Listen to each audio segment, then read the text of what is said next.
Selamat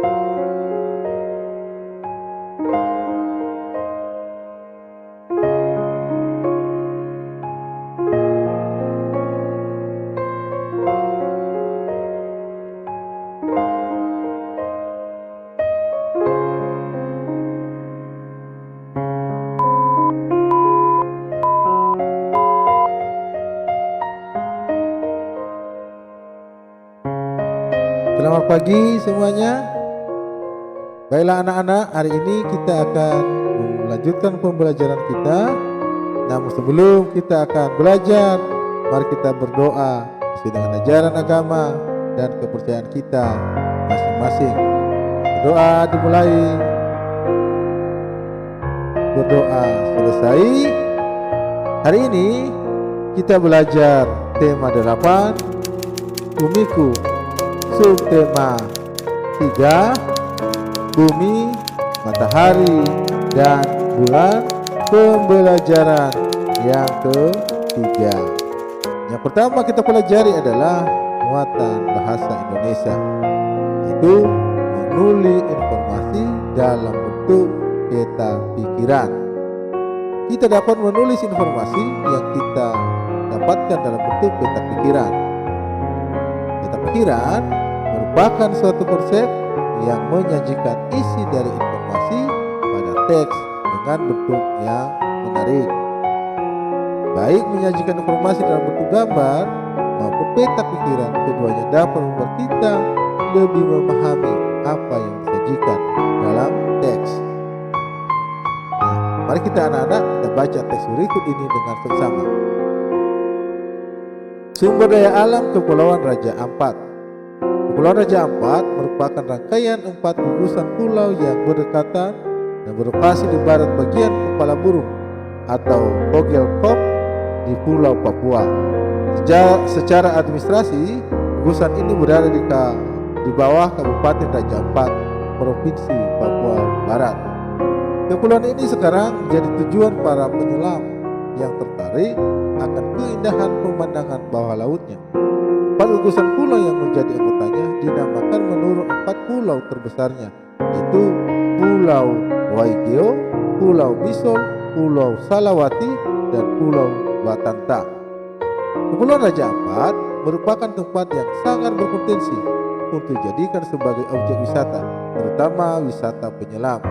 Perairan Kepulauan Raja Ampat menurut berbagai sumber merupakan salah satu dari 10 perairan terbaik untuk diving site di seluruh dunia, dan mungkin juga diakui sebagai nomor 1 untuk kelengkapan flora dan fauna bawah laut pada saat ini. Ini anak-anak teks yang telah kita baca, lalu kita sajikanlah informasi penting yang kamu dapatkan dalam bentuk peta pikiran. Nah, ini kita sajikan dalam bentuk peta pikiran. Jadi judulnya tadi sumber daya alam Kepulauan Raja Ampat. Nah, ini dia. Pertama, Kepulauan Raja Ampat berlokasi di barat bagian kepala burung Vogelkop, Pulau Papua. Yang kedua, Kepulauan Raja Ampat merupakan tempat yang sangat berpotensi untuk dijadikan sebagai objek wisata, terutama wisata penyelam. Dan yang ketiga, perairan Kepulauan Raja Ampat menurut berbagai sumber merupakan salah satu dari 10 perairan terbaik untuk diving site di seluruh dunia. Jadi anak-anak itu yang bisa kita buat peta pikiran dari informasi dari teks yang telah kita baca. Saya percaya anak-anak bisa memahaminya, kita bisa memahami, bisa membuat contoh-contoh sendiri. Sekarang kita masuk ke muatan S. Pengaruh kondisi geografis terhadap ekonomi masyarakat. Kondisi geografis suatu negara dapat mempengaruhi kehidupan ekonomi masyarakat di sekitarnya. Indonesia merupakan negara yang cukup strategis letak geografisnya. Kelebihan ini dimanfaatkan oleh pemerintah untuk meningkatkan ekonomi masyarakat dan menambah devisa negara. Nah, ini anak-anak pulau ya, pulau yang ambil gambar ini Pulau Dewata Bali ya, Dewata Bali. Di sini ini kita pinggir pantai ya, pantai turis-turis ya, itulah yang dimanfaatkan oleh daerah tersebut dan juga pemerintah. Itu kondisi geografis. Misalnya masyarakat yang tinggal di wilayah pantai memanfaatkan keadaan geografis pantai sebagai sumber mata pencarian, seperti nelayan. Kalau nelayan pasti dia mencari ikan. Jasa wisata ya seperti ini pada gambar ini, menjaga pantai. Jadi ada yang menjaga pantai. Kenapa ada menjaga pantai? Kalau ada di hutan. Dan juga ada yang menjajakan makanan. Dan misalnya lagi ada yang menjajakan oleh-oleh ya, atau buat tangan ya. Itu anak-anaknya keuntungan dari kondisi geografis. Sekarang kita masuk ke muatan PPKN, hak dan kewajiban menjaga kelestarian lingkungan. Saat ini kita dapat melihat berbagai kerusakan yang terjadi di alam Indonesia. Misalnya kebakaran hutan, pencemaran laut, pencemaran sungai, hingga polusi udara. Berbagai pencemaran tersebut cukup berperan pada terjadinya pemanasan global yang menyebabkan perubahan iklim bumi. Ada banyak upaya yang dapat kita lakukan untuk mencegah terus terjadinya kerusakan lingkungan tersebut.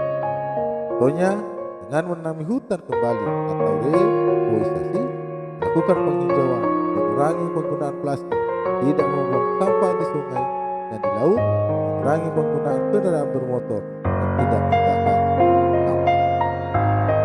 Melaksanakan kewajiban dalam menjaga kelestarian lingkungan artinya kita telah memberi kepada generasi mendatang ikut menikmati lingkungan seperti yang kita miliki.